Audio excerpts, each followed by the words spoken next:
Kau Bray. Mulai bang. Yang pertama siapa?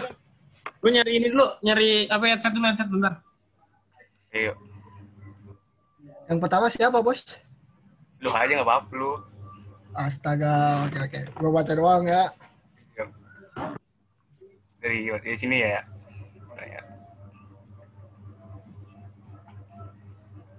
Tadi aja, Boy. Mana? Dari awal. Udah awal. Nah, dari sini baik. Ya. Tinggal edit lagi ya videonya. Jangan sampai 1 jam. Kebanyakan ntar. Kayak gini gue nih zoomnya ada batas waktunya. Gak Berapa? jam gue. Berapa itu? Kan kalau free 60 menit, coy. 10 menit ya? 60 menit kalau nggak salah dah. 1 jaman dah. Nggak apa-apa lah. Kalau misalkan nggak nyampe, ya tadi potong lagi aja. Dimulai baru lagi. Ini lo bisa buka, kemarin nggak bisa. Tahu si Ari yang tahu dasarnya orang. Ari. Kemarin. Udah nih mulai ya. Mulai bang. Gue nggak bisa nge-cursor ya. Lo doang ya yang bisa ya. Iya gue. Dia jago nah. Udah ya.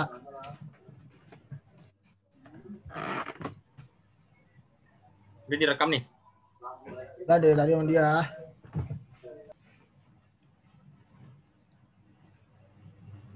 Boy, gimana ini awalnya? Langsung dibaca baik.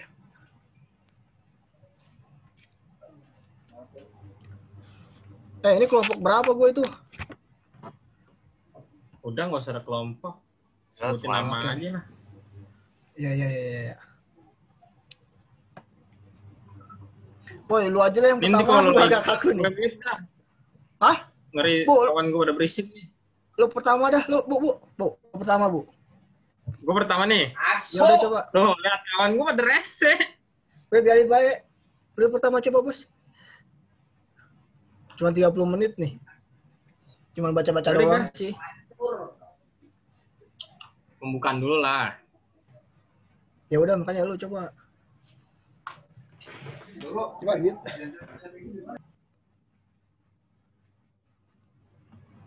Coba Bib. Malam main pelacur. Bib, coba Bib. Temen gue rese bro, nah ini ngomong mulu nih. Biarin baik, anggap aja nggak ada.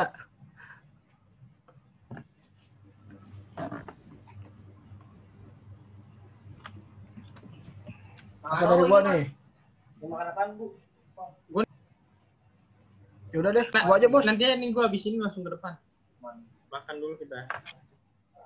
Oh, iya deh, gua dulu ya. Oke. Yuk. Assalamualaikum warahmatullahi wabarakatuh. Waalaikumsalam warahmatullahi wabarakatuh.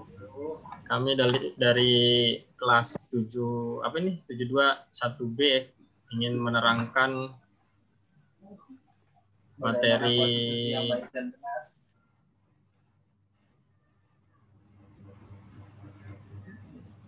apa gue lupa lah. Ini bawaan dikit dong.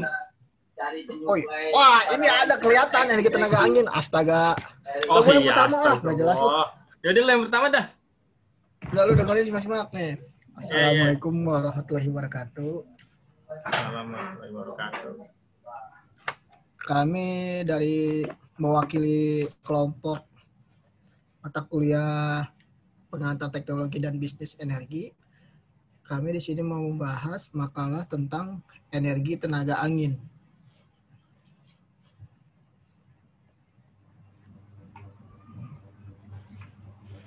Apa terus? Langsung ke bab aja, Bos. Bab awal dong. Awal lihat tarisnya dulu, lihat dah. Nah. Bab satunya, Boy. Ini bab 1 nih. Oh ya. Kita mulai dari bab 1, pendahuluan. Energi adalah suatu kemampuan untuk melakukan kerja atau kegiatan. Tanpa energi, dunia ini akan diam atau beku. Dalam kehidupan manusia selalu terjadi kegiatan dan untuk kegiatan otak serta otot diperlukan energi. Energi itu diperoleh melalui proses oksidasi, pembakaran zat makanan yang masuk ke tubuh berupa makanan.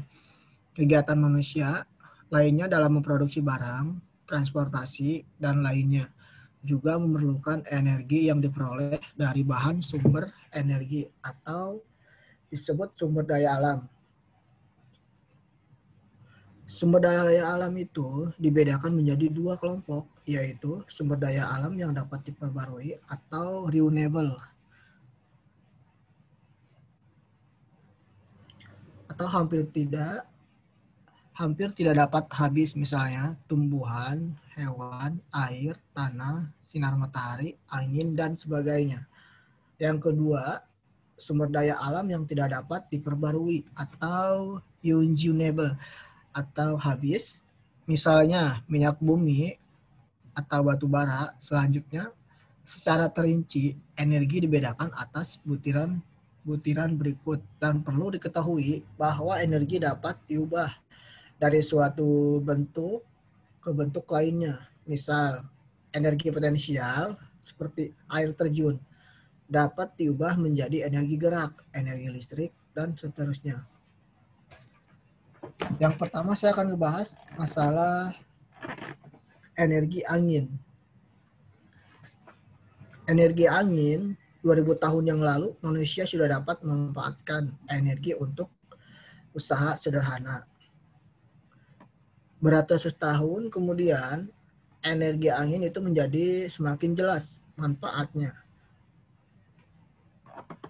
Kapal kecil dan kapal besar dapat mengurangi lautan luas dengan bantuan energi angin yang meniup layar ke kapal. Angin merupakan udara yang bergerak, udara yang berpindah tempat, mengalir dari tempat yang dingin ke tempat yang panas, dan dari tempat yang panas mengalir ke tempat yang dingin. Demikian seterusnya. Angin adalah proses alam yang berlaku secara skala kecil dan skala besar, secara lingkup daerah dan dunia. Di lapisan atmosfer bahwa udara dingin mengalir dari daerah kutub menuju daerah khatulistiwa, dan di lapisan atmosfer atas udara hangat mengalir di khatulistiwa menuju daerah kutub. Lanjut boy, pindahin lagi dong.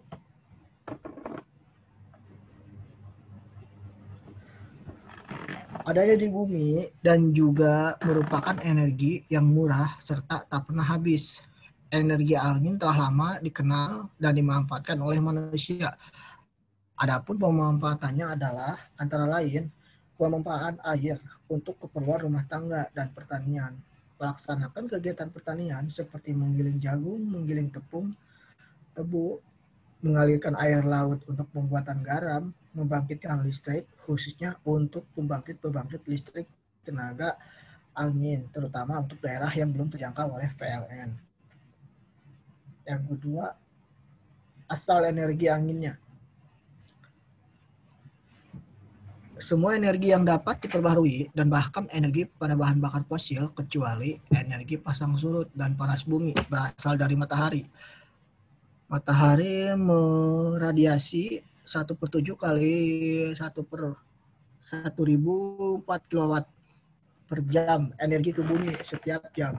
Dengan kata lain, bumi menerima 1,74 kali 1017 watt daya, sekitar 1/2% dari energi tersebut dapat diubah menjadi energi angin.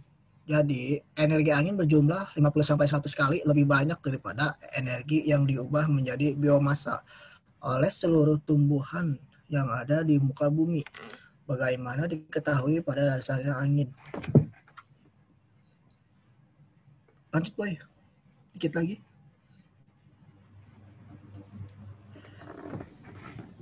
Itu terjadi karena ada perbedaan temperatur antara udara panas dan udara dingin.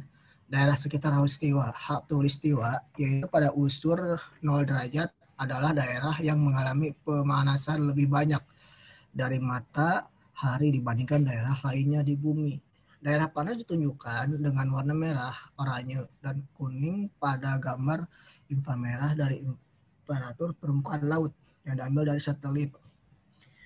satelit NOAA 7 pada 1984. Udara panas lebih ringan daripada udara dingin dan akan naik ke atas sampai mencapai ketinggian sekitar 10 km dan akan tersebar ke daerah utara dan selatan. Jika bumi tidak berotasi pada sumbunya, maka udara akan tiba di kutub utara dan kutub selatan, turun ke permukaan lalu kembali ke khatulistiwa. Udara yang bergerak inilah yang merupakan energi yang dapat diperbarui, yang dapat digunakan untuk memutar turbin dan akhirnya dapat menghasilkan listrik. Nomor 3, proses terjadinya angin.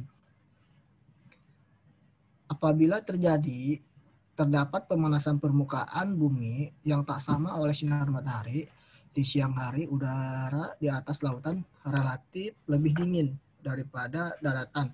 Sinar matahari merupakan air laut dan diserap lautan, menguap dan aborsi sinar matahari di daratan kurang.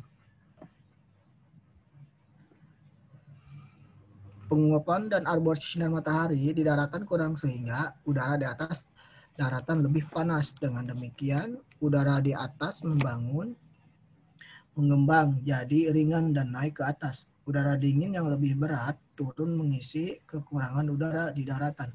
Maka terjadilah aliran udara yang disebut angin dari lautan ke daratan tepi pantai. Di malam hari peristiwa yang sebaliknya terjadi. Lanjut, Boy.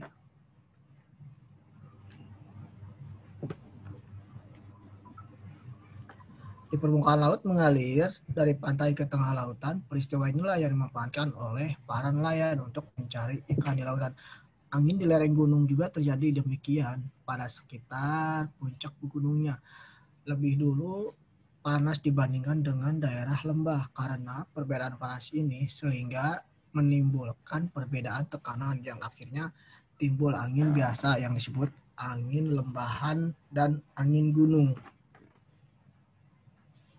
Udah, Bro. Siapa lagi nih? Ntar lanjut lagi. Nomor 4. Oke, nomor 4. Ya. Berempat belum, Bri. Gua dulu apa lu dulu, Rik? Lu dulu apa? Lo? Ya, Oh, lu jadi dulu. Dulu ya. lebih. Untuk 1.4, turbin angin sebagai alat alternatif pembangkit listrik. Untuk menurunnya tinggi muka air di berbagai bendungan, terutama dimanfaatkan sebagai pembangkit listrik tenaga air atau PLTA, telah menurunkan pasokan listrik di Jawa hingga 500 MW sebagai salah satu sumber pemasok listrik. PLTA bersama pembangkit listrik tenaga uap atau PLTU dan pembangkit listrik tenaga gas PLTG memang memegang peran penting terhadap ketersediaan listrik terutama di Jawa, Madura, dan Bali.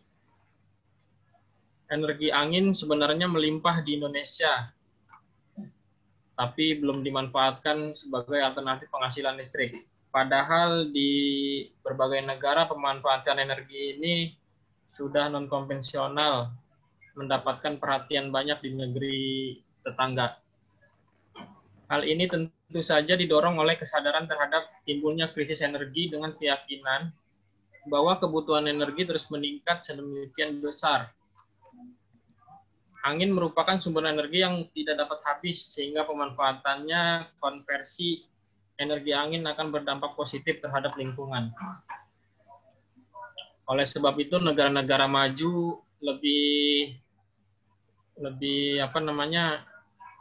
untuk mengembangkan energi ini. Pembangkit listrik tenaga angin. Pembangkit listrik tenaga angin atau yang diberi nama wind power system, yaitu memanfaatkan angin melalui kincir untuk menghasilkan energi listrik. Alat ini juga cocok sekali digunakan pada pulau-pulau kecil. Secara umum, alat ini juga memanfaatkan angin untuk memutar motor. Hembusan angin ditangkap baling-baling.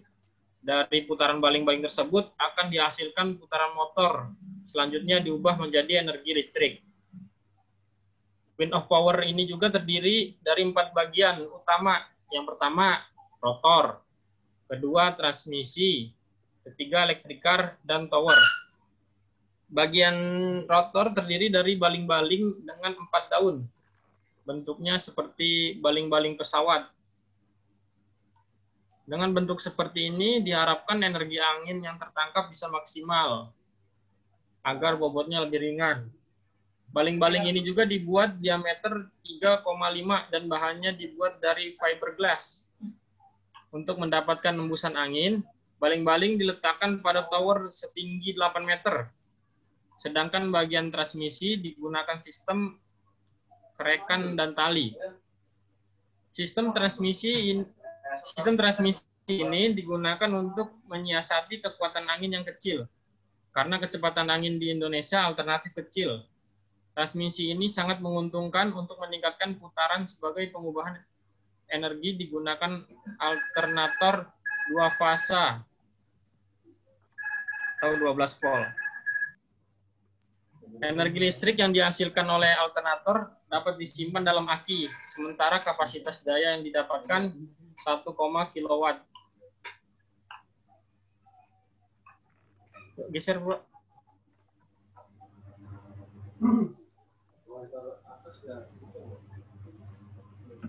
Wind of power ini juga telah diuji oleh para mahasiswa di Kanjeran. Kurang dari 1 jam hasil percobaan tersebut sudah dapat menghasilkan energi listrik untuk menyalakan TV dan lampu sampai 100 watt. Karya yang dibuat selama bulan ini juga sudah langsung diterapkan bagi masyarakat. Untuk menyimpan energi listrik bisa digunakan aki besar. Dan penggunaannya bisa digunakan instalasi pembagi. Sedangkan biaya yang dikeluarkan untuk pembuatan wind power system ini relatif lebih murah, sekitar 16 juta. Tapi ini belum termasuk bahan dan pembuatan towernya. Untuk bab 2.1, energi angin menjadi alternatif sebagai pengganti bahan fosil yang tersedia secara alami dan gratis. Energi angin tersedia dalam jumlah tidak terbatas. Selama bumi masih memiliki cadangan udara, energi tersebut dihasilkan oleh angin yang menggerakkan kincir angin ukuran raksasa. Biasanya kincir angin sebagai penghasil energi diletakkan pada wilayah tertentu dengan tingkat intensitas angin yang tinggi untuk menggerakkan blade atau baling-baling agar bisa berputar secara halus, memiliki kecepatan angin 2 meter per detik atau untuk menghasilkan listrik yang stabil sesuai dengan kapasitas generatornya, rata-rata 6 sampai dengan 10 meter per detik.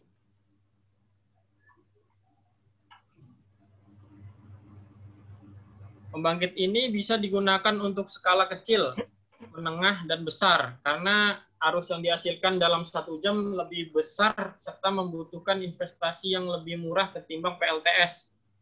Daerah yang cocok digunakan pembangkit ini adalah daerah pantai, pesisir, dan pegunungan. Kincir angin merupakan sumber energi alternatif yang ramah lingkungan. Awal mulanya kincir angin digunakan pada zaman Babilonia untuk penggilingan padi. Penggunaan teknologi modern dimulai sejak tahun 1930. Diperkirakan ada sekitar 600.000 buah kincir angin untuk berbagai keperluan. Saat ini kapasitas daya yang dihasilkan kincir angin skala industri antara kepotong bro, di gua bro.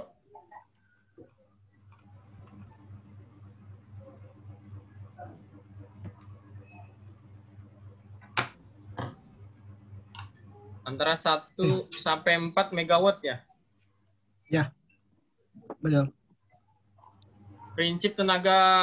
Prinsip kerja turbin angin adalah mengubah energi kinetik menjadi energi mekanik putaran poros. Energi mekanik poros biasanya dimanfaatkan untuk pembangkitan listrik menggunakan suatu generator. Energi listrik sifatnya sangat fleksibel.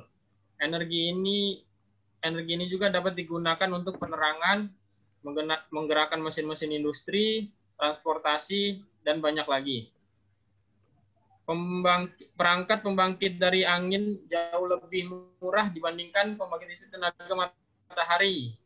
Padahal jumlah energi yang dihasilkan oleh 1000 buah sel fotovoltaik relatif setara dengan belasan kincir angin.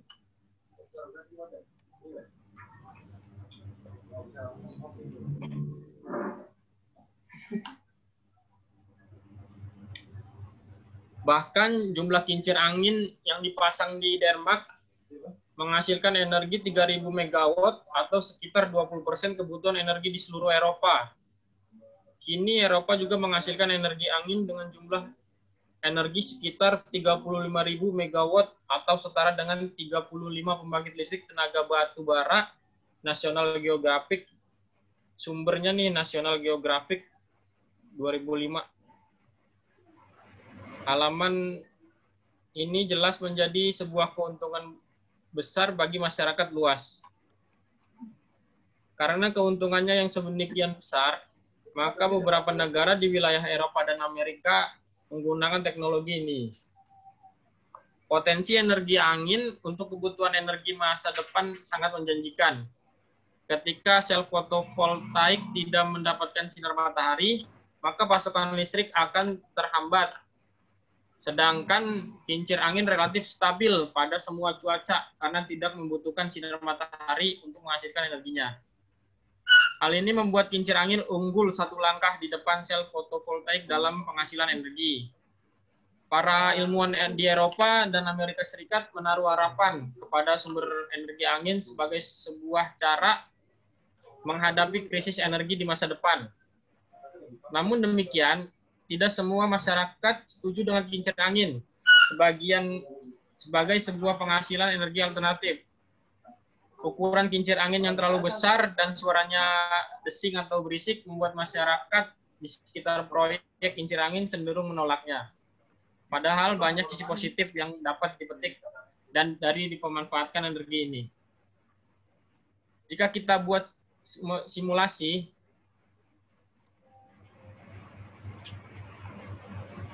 jika kita membuat simulasi numerik aliran udara melintasi turbin angin dengan rancangan tertentu, misalnya aerofil, jumlah blade atau bilah, panjang cord, diameter, dan lain sebagainya. Maka dengan menentukan kecepatan aliran udara di depan dan belakang turbin akan dapat menentukan berapa thrust yang dihasilkan dan daya angin yang berhasil diserap turbin angin. Thrust bersifat merugikan karena thrust yang mendorong menara penyangga turbin. Semakin besar thrust, maka menara penyangga juga harus kuat, sehingga biaya pembuatannya makan mahal. Semakin besar daya atau power yang diserap oleh turbin, maka efisiensi konversi energi turbin akan semakin besar. Artinya turbin yang dirancang sangat menguntungkan. Untuk cara kerja kincir angin, yaitu sangat sederhana. Yang pertama, angin akan meniup bilah kincir angin sehingga bilah bergerak. Bilah kincir angin akan memutar poros di dalam nacelle. Nah, apa ini, bro? Nacelle ya? Ya. Bilah kincir angin. Nomor 3 aja belum itu. Balik lagi dah, yang ke gambar. Cara kerja kincir anginnya tadi. Tadi cara kerjanya belum semua dah, Pre. Nah, nomor 3-nya cara belum. kerja kincir angin itu sangat sederhana. Yang pertama, angin akan meniup bilah kincir angin sehingga bilah bergerak. Nah, bila bilah bergerak akan memutar poros di dalam nacelle. Poros yang dihubungkan ke gearbox. Di gearbox kecepatannya perputaran poros ditingkatkan dengan cara mengatur perbandingan roda gigi dalam gearbox. Gearbox dihubungkan ke generator. Generator merubah energi mekanik menjadi energi listrik. Dari generator energi listrik menuju transformer untuk menaikkan tegangannya, kemudian baru didistribusikan ke konsumen. Untuk gambar kita bisa lihat di sini. Ini gambar kincir angin. Ya, boleh lanjut. Merancang generator angin skala kecil.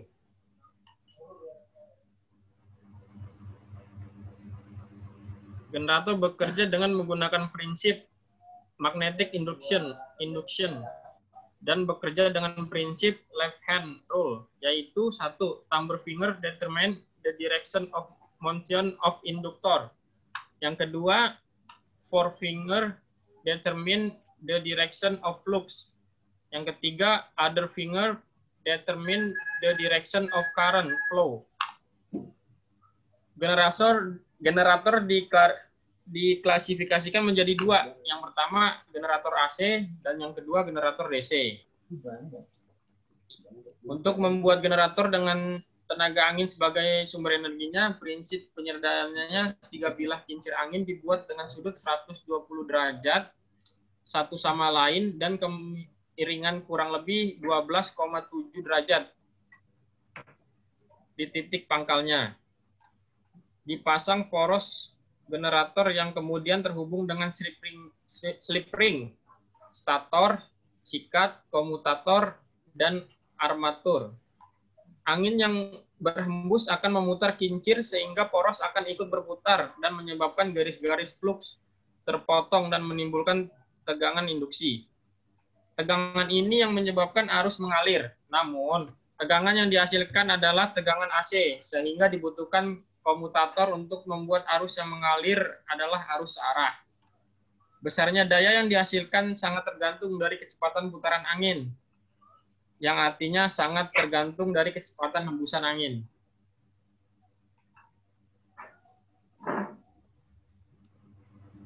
Yang untuk poin 2.5, mekanisme turbin angin. Sebuah pembangkit listrik tenaga angin dapat dibuat dengan menghubungkan beberapa turbin angin sehingga menghasilkan listrik ke unit penyalur listrik. Listrik dialirkan melalui kabel transmisi dan didistribusikan ke rumah-rumah, kantor, sekolah, dan sebagainya. Turbin angin dapat memiliki 3 buah bilah turbin. Jenis lain yang umumnya adalah jenis turbin 2 bilah. Turbin angin bekerja sebagai kebalikan dari kipas angin. Bukannya menggunakan listrik untuk membuat angin, seperti kipas angin, tapi turbin angin menggunakan angin untuk membuat listrik. Angin akan memutar sudut turbin, kemudian memutar sebuah poros yang dihubungkan dengan generator, lalu menghasilkan listrik. Turbin untuk pemakaian umum berukuran 50 sampai 750 kW. Sebuah turbin kecil kapasitas 50 kW. Digunakan untuk perumahan, piringan parabola, atau pompa air. Untuk poin 2.5, jenis turbin angin. Dalam perkembangannya, turbin angin dibagi menjadi jenis turbin angin propoler dan turbin angin dari Darius.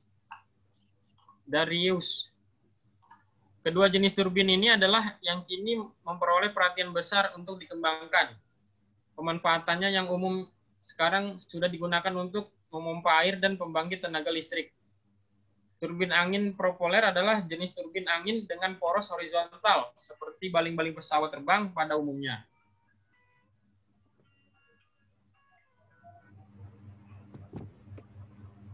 Turbin angin ini harus diarahkan sesuai dengan arah angin yang paling tinggi kecepatannya. Kecepatan angin diukur dengan alat yang disebut anemometer. Anemometer jenis mangkok adalah yang paling banyak digunakan. Anemometer mangkok mempunyai sumbu vertikal dan 3 buah mangkok yang berfungsi menangkap angin. Jumlah putaran per menit dari poros anemometer dihitung secara elektronik. Biasanya anemometer dilengkapi dengan sudut angin untuk mendeteksi arah angin.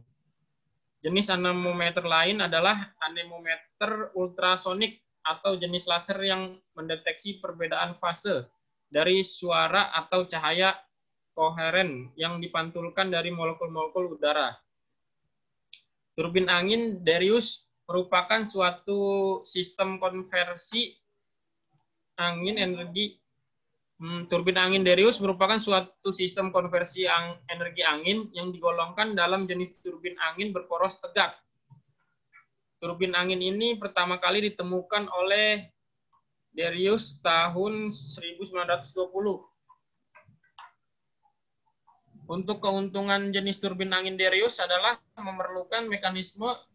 tidak memerlukan mekanisme orientasi pada arah angin atau tidak perlu mendeteksi arah angin. seperti pada turbin angin propeller. Di Indonesia mulai berkembang proyek percontohan baik oleh lembaga penelitian maupun oleh pusat studi beberapa perguruan tinggi.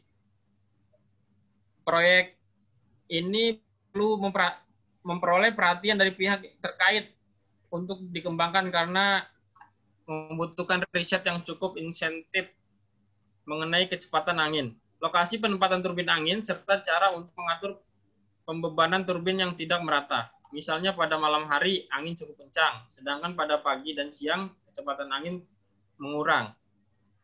Ada mekanisme menyimpan energi serta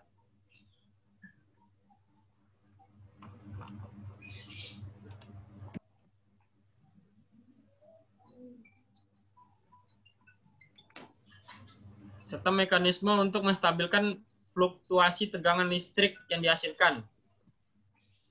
Dalam situasi yang serba kekurangan pasokan listrik seperti sekarang, tampaknya alternatif energi angin perlu dikaji ulang. Selain hasilnya berkelanjutan, harganya pun kompetitif dibanding pembangkit energi listrik lainnya. Ya, lanjut. Lanjut deh. 2.6 Bentar bro, banget telepon dulu ya. Alat pengukur kecepatan angin. Dalam mengetahui seberapa besar kecepatan hembusan suatu angin, maka perlu suatu alat atau parameter pengukur kecepatan angin itu. Alat yang sering digunakan dalam mengukur kecepatan angin biasa disebut anemometer. 2.7 Prinsip kerja pembangkit listrik tenaga angin. Angin adalah suatu bentuk energi yang tersedia di alam. Pembangkit listrik tenaga angin mengkonversikan energi angin menjadi energi listrik dengan menggunakan turbin angin atau kincir angin. Cara kerjanya cukup sederhana. Energi angin yang memutar turbin angin diteruskan untuk memutar rotor pada generator di bagian belakang turbin angin, sehingga akan menghasilkan energi listrik. Energi listrik ini biasanya akan disimpan ke dalam baterai sebelum dapat dimanfaatkan. Angin kelas 3 adalah batas minimum dan angin kelas 8 adalah batas maksimum energi angin yang dapat dimanfaatkan untuk menghasilkan energi listrik. Pemanfaatan energi angin merupakan pemanfaatan energi terbarukan yang paling berkembang saat ini. Berdasarkan data dari WWEA World Wind Energy Association sampai dengan tahun 2007, diperkirakan energi listrik yang dihasilkan oleh turbin angin mencapai 93,85 gigawatt, menghasilkan lebih dari 1% dari total kelistrikan secara global. Amerika, Spanyol, dan Cina merupakan negara terdepan dalam pemanfaatan energi angin.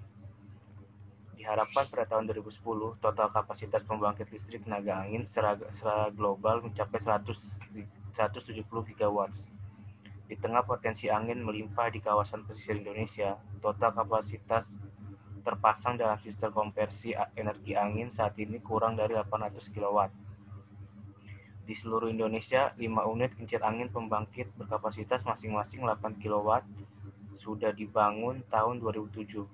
7 unit dengan kapasitas sama menyusul dibangun di tempat lokasi masing-masing di Pulau Selayar 3 unit, Sulawesi Utara 2 unit, dan Nusa Penida, Bali, serta Bangka Belitung masing-masing 1 unit. Mengacu pada kebijakan energi nasional, maka pembangkit listrik tenaga bayu (PLTB) ditargetkan mencapai 250 MW pada tahun 2025. Tenaga angin telah lama dimanfaatkan di tanah air kita sejak ratusan mungkin ribuan tahun yang lalu. Khususnya untuk menggerakkan kapal layar sampai sekarang, dan yang banyak kita lihat sekarang digunakan dalam tambak-tambak ikan di tepi pantai untuk menggerakkan baling-baling atau turbin angin untuk menjalankan pompa air. Namun baiklah kalau kita jadi Indonesia mulai mempopulerkan PLTA, khususnya ukuran kecil. PLTA ukuran kecil adalah istilah yang biasa diberikan kepada unit 50 kW atau lebih kecil. Tempat-tempat kecil yang biasanya menggunakan diesel atau generator dapat menggantikan atau menambahkan dengan PLTA ukuran kecil ini. Dampak PLT angin terhadap lingkungan. Keuntungan utama dari penggunaan pembangkit listrik tenaga angin secara prinsipnya adalah disebabkan karena sifatnya yang terbarukan. Hal ini berarti eksploitasi sumber energi ini tidak akan membuat sumber daya angin yang berkurang seperti halnya penggunaan bahan bakar fosil. Oleh karenanya, tenaga angin dapat berkontribusi dalam ketahanan energi di masa depan. Tenaga angin juga merupakan sumber energi yang ramah lingkungan, di mana penggunanya tidak mengakibatkan emisi gas buang atau polusi yang berarti ke lingkungan. Penetapan sumber daya angin dan persetujuan untuk pengadaan ladang angin merupakan proses yang paling lama untuk pengembangan proyek energi angin. Hal ini dapat memakan waktu hingga 4 tahun. Dalam kasus ladang angin yang besar yang membutuhkan studi dampak lingkungan yang luas, emisi karbon ke lingkungan dalam sumber listrik tenaga angin diperoleh dari proses manufaktur komponen serta proses pengerjaannya di tempat yang akan didirikan pembangkit listrik tenaga angin. Namun dalam operasinya membangkitkan listrik secara praktis, pembangkit listrik tenaga angin ini tidak menghasilkan emisi yang berarti. Jika dibandingkan dengan pembangkit listrik dengan batu bara, emisi karbon dioksida pembangkit listrik tenaga angin ini hanya 1/100-nya saja. Di samping karbon dioksida, pembangkit listrik tenaga angin menghasilkan sulfur dioksida, nitrogen oksida, polutan atmosfer yang lebih sedikit jika dibandingkan dengan pembangkit listrik dengan menggunakan batu bara ataupun gas. Namun begitu, pembangkit listrik tenaga angin ini tidak sepenuhnya ramah lingkungan. Terdapat beberapa masalah yang terjadi akibat penggunaan sumber energi angin sebagai pembangkit listrik. Di antaranya adalah dampak visual, derau suara, beberapa masalah ekologi dan keindahan. Dampak visual biasanya merupakan hal yang paling serius dikritik. Penggunaan ladang angin sebagai pembangkit listrik membutuhkan luas lahan yang tidak sedikit dan tidak mungkin untuk disembunyikan. Penempatan ladang angin pada lahan yang masih dapat digunakan untuk keperluan yang lain dapat menjadi persoalan tersendiri bagi penduduk setempat. Selain mengganggu pemandangan akibat pemasangan barisan pembangkit angin, penggunaan lahan untuk pembangkit angin dapat mengurangi lahan pertanian serta pemukiman. Hal ini yang membuat pembangkit tenaga angin di daratan menjadi terbatas. Beberapa aturan mengenai tinggi bangunan juga telah membuat pembangunan pembangkit tenaga angin dapat terhambat. Penggunaan tiang yang tinggi untuk turbin angin juga dapat menyebabkan tergantungnya cahaya matahari yang masuk ke rumah-rumah penduduk. Perputaran sudut-sudut menyebabkan cahaya matahari yang berkelap-kelip dan dapat mengganggu pandangan penduduk setempat. Efek lain akibat penggunaan turbin angin adalah terjadinya derau frekuensi rendah. Putaran dari sudut-sudut turbin angin dengan frekuensi konstan lebih mengganggu daripada suara angin pada ranting pohon. Selain derau dari sudut-sudut turbin, penggunaan gearbox pada serta generator dapat menyebabkan derau suara mekanis dan juga derau listrik. Derau mekanik yang terjadi disebabkan oleh operasi mekanis elemen-elemen yang berada dalam nikel atau rumah pembangkit listrik tenaga angin dalam keadaan tertentu. Turbin angin dapat juga menyebabkan interferensi elektromagnetik, mengganggu penerimaan sinyal, televisi, transmisi, gelombang mikro untuk perkomunikasian. Penentuan ketinggian dari turbin angin dilakukan dengan menganalisa data turbulensi angin dan kekuatan angin. Derau aerodinamis merupakan fungsi dari banyak faktor seperti desain sudu, kecepatan angin, turbulensi aliran masuk. Derau aerodinamis merupakan masalah lingkungan. Oleh karena itu, kecepatan perputaran rotor perlu dibatasi di bawah 70 meter per sekon. Beberapa ilmuwan berpendapat bahwa penggunaan skala besar dari pembangkit listrik tenaga angin dapat merubah iklim lokal maupun global. Karena penggunaan energi kinetik angin dapat mengubah turbulensi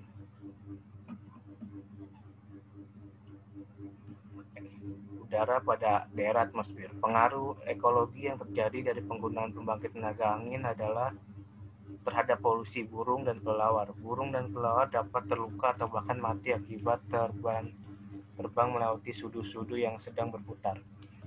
Namun dampak ini masih lebih kecil jika dibandingkan dengan kematian burung-burung akibat kendaraan, saluran transmisi listrik, dan aktivitas manusia yang melibatkan pembakaran bahan bakar fosil. Dalam beberapa studi yang telah dilakukan, adanya pembangkit listrik tenaga angin ini dapat mengganggu migrasi populasi burung dan kelelawar. Pembangunan pembangkit angin pada lahan yang bertanah kurang bagus juga dapat menyebabkan kerusaknya lahan di daerah tersebut. Ladang angin lepas pantai memiliki masalah tersendiri yang dapat mengganggu pelaut dan kapal-kapal yang berlayar. Konstruksi tiang pembangkit listrik tenaga angin dapat mengganggu permukaan dasar laut. Hal ini yang terjadi dengan konstruksi di lepas pantai adalah terganggunya kehidupan bawah laut. Efek negatif dapat terjadi seperti di Irlandia, di mana terjadi polusi yang bertanggung jawab atas berkurangnya stok ikan di daerah pemasangan turbin angin. Studi baru-baru ini menemukan bahwa ladang pembangkit listrik tenaga angin lepas pantai menambah 80-110 dB kepada noise frekuensi rendah yang dapat mengganggu komunikasi ikan paus dan kemungkinan distribusi predator laut. Namun begitu, ladang angin lepas pantai diharapkan dapat menjadi pertumbuhan bibit-bibit ikan yang baru. Karena memancing dan berlayar di area sekitar ladang angin dilarang, maka spesies ikan dapat terjaga akibat adanya pemancingan berlebih di laut. Dalam operasinya, pembangkit listrik tenaga angin bukan tanpa kegagalan dan kecelakaan. Kegagalan operasi sudu-sudu dan juga jatuhnya es akibat perputaran telah menyebabkan beberapa kecelakaan dan kematian. Kematian juga terjadi pada beberapa penerjun dan pesawat terbang kecil yang melewati turbin angin. Reruntuhan puing-puing berat yang dapat terjadi merupakan bahaya yang perlu diwaspadai, terutama di daerah padat penduduk dan jalan raya. Kebakaran pada turbin angin dapat terjadi dan akan sangat sulit dipadamkan akibat tingginya posisi api, sehingga dibiarkan begitu saja hingga terbakar habis. Hal ini dapat menyebabkan asap beracun dan juga dapat menyebabkan kebakaran berantai yang membakar habis ratusan area lahan pertanian. Hal ini pernah terjadi pada Taman Nasional Australia, di mana 800 km tanah terbakar. Kebocoran minyak pelumas juga dapat terjadi dan dapat menyebabkan terjadinya polusi daerah setempat. Dalam beberapa kasus dapat mengkontaminasi air minum. Meskipun dampak lingkungan ini menjadi ancaman dalam pembangunan pembangkit listrik tenaga angin, namun jika dibandingkan dengan penggunaan energi fosil, dampaknya masih jauh lebih kecil. Selain itu, penggunaan energi angin dalam kelistrikan telah turut serta dalam mengurangi emisi gas buang. Problem teknis yang dihadapi PLTA angin. 1. Kecepatan angin. Variabel angin menimbulkan masalah manajemen sistem jaringan listrik lebih sedikit daripada yang diharapkan oleh pihak-pihak yang skeptis. Ketidakstabilan permintaan energi dan kebutuhan untuk melindungi gagalnya pembangkit listrik konvensional memenuhi kebutuhan tersebut.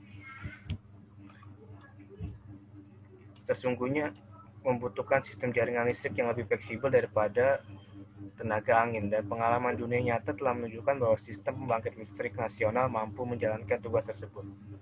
Pada malam berangin sebagai contoh, turbin angin 50% pembangkit listrik di bagian barat Denmark, tapi kekuatannya lebih terbukti dapat diatur. PLTB, pembangkit listrik tenaga bayu atau angin, saat ini cukup menjadi primadona di dunia barat dikarenakan potensi angin yang mereka miliki. Daerah subtropis sangat besar. Berangsur-angsur tapi pasti, PLTN mulai diganti dengan penggunaan PLTB ataupun pembangkit renewable lainnya. Perlu diingat, di lokasi-lokasi tersebut size kapasitas PLTB mereka sudah besar-besar, minimal 1 MW. PLTB ukuran kecil seperti Nusa Penida dengan kapasitas 80 kW sangat teramat jarang sekarang ini untuk di Indonesia. Dengan iklim tropisnya mungkin akan cukup sulit untuk menemukan daerah dengan potensi angin distribusi anginnya yang konstan atau baik. Ada beberapa daerah di Indonesia yang katanya memiliki kecepatan angin cukup tinggi, Guswen, berdasarkan survei yang dilakukan selama 3 bulan. Tapi hal ini tidak berguna bagi PLTB bila kecepatan angin itulah cuma bertahan beberapa menit atau detik saja dan kemudian hilang. Perlu adanya survei atau studi kesinambungan yang memerlukan data selama minimal 1 tahun untuk memvalidasi potensi angin di daerah tersebut. Rata-rata PLTB yang dijual di pasaran untuk kapasitas kecil kurang dari 100 kW. Cut inden, cut out. Mereka adalah 3 dan 25 meter per sekon. Dengan kecepatan optimumnya adalah 12 meter per sekon. Di dunia saat ini banyak ditemukan PLTB standalone yang beredar di pasaran. Untuk ukuran 10 kW, penggunaannya adalah daerah-daerah terpencil yang tidak tersentuh ataupun terlalu mahal untuk dihubungkan dengan oleh grid. Kebanyakan dari mereka tidak pure hanya menggunakan PLTB, tapi juga menggunakan PV. Selain karena disebabkan kebutuhan listrik yang cukup besar, juga disertai dengan diversifikasi energi apabila tiba-tiba tidak dapat angin yang cukup untuk memenuhi kebutuhan listrik di Indonesia saat ini. Untuk daerah terkecil seperti kepulauan diperlukan hybrid system atau potensi renewable energy yang ada di lokasi seperti PLTB, PLT surya, baterai, PLTB, PLTMH, full cell, dan lain-lain. Akan tetapi perlu menjadi catatan, semua teknologi untuk penggunaan energi tersebut masih cukup mahal bila dia dari kelayakan ekonominya, terutama FC dan PLT surya. Resiko kincir. Kelemahan listrik tenaga angin pada bunyi bising kincir dan risiko tersambar petir serta tidak cocok untuk daerah jalur penerbangan. Apalagi kalau banyak yang bermain layang-layang atau banyak burung terbang juga mudah tersangkut. Hal ini juga berpengaruh pada dampak lingkungan yang disebabkan oleh pembuatan listrik tenaga angin skala besar. Solusi masalah teknis. Karena kecepatan angin yang diperlukan untuk memutar kincir sangat bergantung pada alam, maka pembangkit listrik tenaga angin dilengkapi dengan charger, baterai, atau aki. Sehingga pada saat kecepatan angin cukup menghasilkan listrik yang dihasilkan disimpan dalam baterai atau aki yang dapat digunakan saat turbin angin tidak beroperasi. Kombinasi dari penggunaan listrik tenaga angin, tenaga surya, dan tenaga mikrohidro mampu mengatasi krisis dan energi pencemaran lingkungan. Untuk tenaga angin, selama kincir berputar, maka suplai listrik terus terpenuhi walau hari sudah gelap. Ingatlah bahwa matahari meradiasi 1,74 kali 1014 kWh energi ke bumi setiap jam. Jadi bumi menerima 1,74 kali 1017 watt daya dengan menggabungkan 2 lebih energi konvensional, maka hal ini dapat menutupi kekurangan energi yang diakibatkan kelemahan dari pembangkit listrik tenaga angin tersebut. Terciptanya jaringan listrik yang super mengurangi masalah ketidakstabilan angin. Caranya dengan membiarkan perubahan pada kecepatan di wilayah berbeda untuk diseimbangkan satu sama lain. Perkembangan tenaga angin dengan pesat saat ini, namun demikian masa depan tenaga ini belum terjamin. Saat ini tenaga angin telah dimanfaatkan oleh sekitar 50 negara di dunia. Namun sejauh ini kemajuan ini disebabkan oleh usaha segelintir pihak yang dipimpin oleh Jerman, Spanyol, dan Denmark. Negara-negara lain perlu untuk memperbaiki industri tenaga angin secara dramatis jika target global ingin dicapai. Oleh karena itu, prediksi untuk menjadikan tenaga angin dapat memasok energi dunia sebesar 12% pada tahun 2020 sebaiknya tidak dilihat sebagai hal yang pasti, tapi sebagai tujuan satu kemungkinan masa depan yang kita bisa pilih jika mau. Bab 3 penutup. Kesimpulan. 1. Keuntungan utama dari penggunaan pembangkit listrik tenaga angin secara prinsipnya adalah disebabkan karena sifatnya yang terbarukan. Hal ini berarti eksploitasi sumber energi ini tidak akan membuat sumber daya angin yang berkurang seperti halnya penggunaan bahan bakar fosil.